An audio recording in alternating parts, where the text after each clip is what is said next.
Let's shift gears now and talk about the different types of money, because I want you to understand where the money comes from, because there's different pots for different types of things. And it all comes down to congressional control. When you look at this big picture of money, we've got appropriated funds, we've got special morale and welfare funds, and non-appropriated funds. And we'll go into more detail on each of those in just a minute.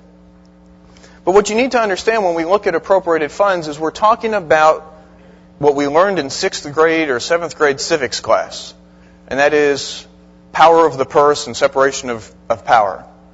And Congress controls this part here. They control the funding, and they control how much money goes into each of these different pots of money, if you will. And if they want to spend more money in military construction, well, then they'll go ahead and put more money into the bill and then the law for military construction. If they want to add more money to operations and maintenance or military personnel, they will do that. And the services cannot move money between the different pieces of the puzzle.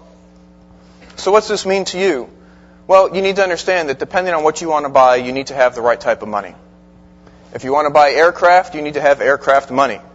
If you want to buy munitions, you have to have munitions money. Do you need to keep track of all that stuff? No. But the point is to understand that you need to go to your resource advisor, go to your financial managers, and ask them for help, because they'll be able to track down the dollars for you. What you're going to deal with on a day-to-day basis is a term that you'll hear is 3400 down in the bottom left corner, operations and maintenance. That's what runs your installation. The Army calls it OMER funds. And that is what's going to keep your organization running, pays for your supplies, your computers, your contractors. All those things come out of your operations and maintenance money. So that's what you will have to deal with as a squadron commander.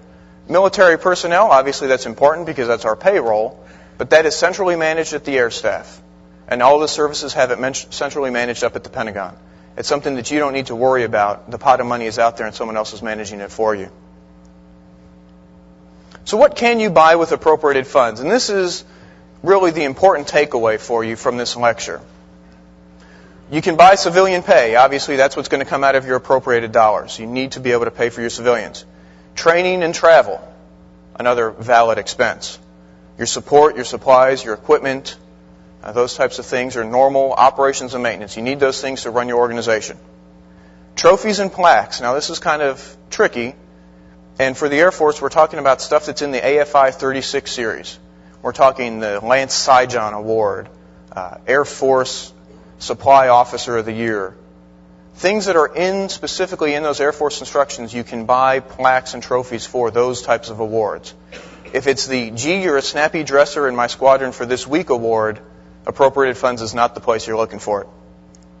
Break room furnishings, refrigerators, and microwaves, you can use appropriated funds for those things, but talk to your budget officer first, because there are rules that say you have to have a 24-hour mission and a need to have those types of things in your organization.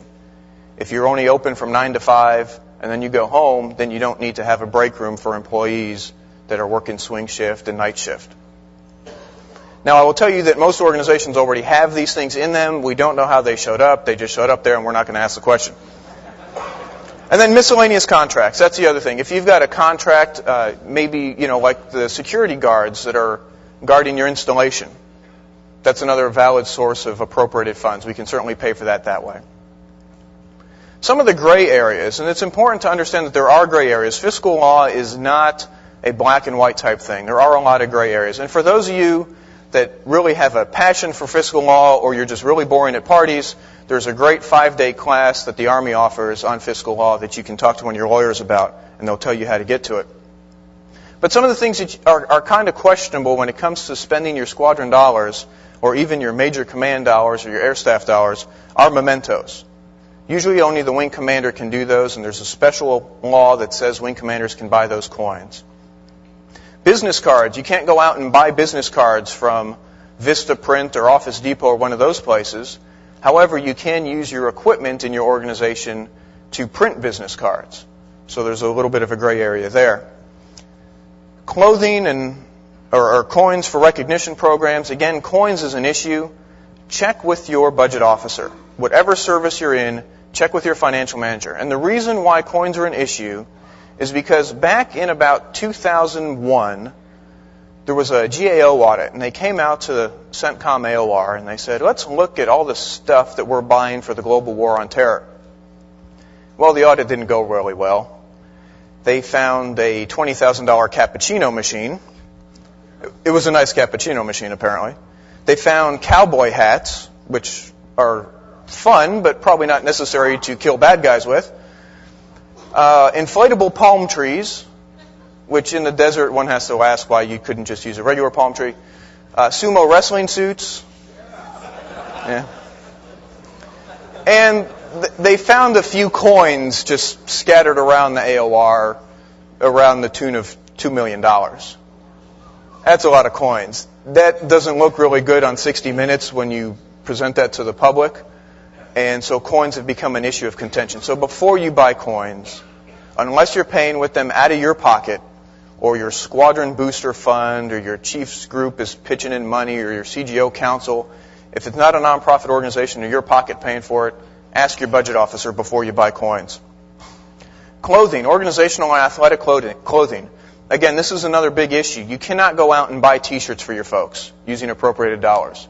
And the reason why is because as officers, we got $7.43 as a clothing allowance when you first came on active duty or whatever it was back then. And your enlisted troops are getting a clothing allowance on a monthly basis. So they're getting funds to pay for their uniforms. Therefore, you can't add to the appropriation for that. And that goes back to that whole congressional thing we were talking about controlling the power of the purse. Because Congress has said, we're going to give you money in your military personnel account, which includes their clothing allowance. So if you start paying for it with appropriated dollars, then basically you're moving money from one account to the other and circumventing congressional authority, and they don't tend to like that terribly well. There's some other things you need to know about. There's some threshold for purchases, and these change constantly, so please check with your budget officer on these. Minor construction and military construction, $750,000. Probably not an issue for most of you unless you have some pressing need to buy something really big, but for your civil engineers, this is an issue. You can spend up to $750,000 out of your normal operations and maintenance money to build stuff on base or to do minor construction on base. But if you go over $750,000, it's a separate account, and the problem is anything that happens to that facility for 2 years out gets added to that total. So if you build a great building for $749,000, you've done great, you've kept it under the congressional law. However, you go and add new HVAC or a sidewalk or something silly like you forgot to put carpet in there, and now the building costs $757,000, you and the wing commander will now be explaining to Congress why you broke fiscal law. So there's some issues that you need to be aware of. Investment equipment, large pieces of equipment doesn't happen too often. Those are $250,000. CE, again, something, a huge piece of equipment, or the comm squadron for an enormous server, but it's hard to find stuff that's that big. Usually we're talking research and development type equipment there. And government purchase card. On your government purchase card, you will have one or two in your squadron or your organization, $2,500 for the single purchase limit. And you can't split requirements. So you can't buy 3 chairs today and 3 chairs tomorrow to keep it under the $2,500. Okay, things that you cannot buy. Entertainment. You cannot bring the Hooters staff into your squadron or any other organization for that matter using appropriated funds. The wing commander may be able to use it depending on if he's hosting like a public affairs type thing to the local community. There's some opportunities for the wing commander to do that. Again, coins, we've talked about that. Going away gifts you cannot buy with squadron funds. Those have to come out of your squadron booster fund or some private organization needs to fund those. And food, again, you cannot get food because you can't buy food with appropriated dollars because you're getting BAS and your enlisted folks are on meal cards. So that's why we can't buy food with appropriated funds. And vehicles. You can't buy equipment with appropriated dollars either. The LRS guys can. They have special rules and regulations that apply to them. So don't go out and buy your own hoopty for your squadron just to drive around the base with. And again, the big thing here is consult your comptroller. Apply the Washington Post test to everything. If you think it's going to sound bad on 60 Minutes, it's probably a bad idea. And that's really the basic logic test to this whole thing. All right, so we've talked about appropriated funds. Let's talk about the 2 other pots of money that you can operate with. One is special morale and welfare funds, and those are owned by your services squadron commander.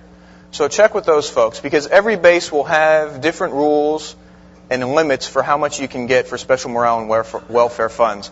And those dollars are used for official functions. Your change of command will get probably $50 if you're going into a squadron commander's job. You'll get about $50 in SM&W money is what they call it. And that will help buy your cake and that type of stuff. So those are special dollars that you can use for entertainment purposes. Again, check with your services squadron because they own it. And base policy will dictate the funding amounts. Squadron commander changes the command. Group wing commander changes the command. And maybe commander's calls, depending on how much money they have. So ask the question of your services commander. Non-appropriated funds. This is the third pot of money that we want to talk about this morning. These are your MWR funds. And by the term non-appropriated, that means that they are not appropriated. Believe it or not, that's actually a test question at the comptroller school and people get it wrong. Yes, we are managing your pay. Thank you. In MWR, these funds are funds that obviously are generated from revenue within the services community. Lodging makes money. Although you may not know it, the lodging accounts do make quite a bit of money. AAFES dividends. When you walk into AAFES, into the BX, you see a sign that says, we've contributed $342,000, et cetera, et cetera. That's what that sign is talking about. They're contributing to these morale welfare dollars. Donations, just outside donations, people contribute to the MWR fund. Concessions, Burger King and all those folks pay a percentage to have their business here on the base. Major command grants, and the Fisher House is also another place where non-appropriated funds exist as well. Services owns these dollars. Your comptroller squadron is responsible for making sure the dollars are executed appropriately. There's three types of MWR activities. And it's important for you to understand that because some of you, by virtue of your next job or 2 jobs from now, will sit on something at your wing or your base called the NAF Council, the Non-Appropriated Funds Council. Or if you're unlucky, your group commander will say, hey, I need you to go to the NAF Council, and you'll have no idea what it means, and you'll be sitting in there taking up space. So this way you'll be equipped to understand what it means when you walk into this meeting. Within the non-appropriated funds world, within MWR, there are 3 types of activities. Category A. Congress appropriates money for Category A type facilities on your installation. Those are mission-sustaining activities. Those are critical to the way your organization, or the accomplishment of the mission across your organization. And this is the same for all the services. This is not Air Force specific. And those are your fitness center, your library, picnic areas. Those are things that we need to provide for quality of life and sustainment of our forces. We're not going to charge people to go there. We're not going to charge you to use these services. So we're going to provide them to you. And that's how Congress allows for those things to be provided, is through appropriating dollars for it. Category B are basic community support activities, and that is a combination of appropriated dollars from Congress and some of the dollars we make in revenue from the other activities around the installation. Arts and craft skills development, bowling centers. There's some crazy legislation on it. Depending on the number of lanes will determine if it's Category B or Category C.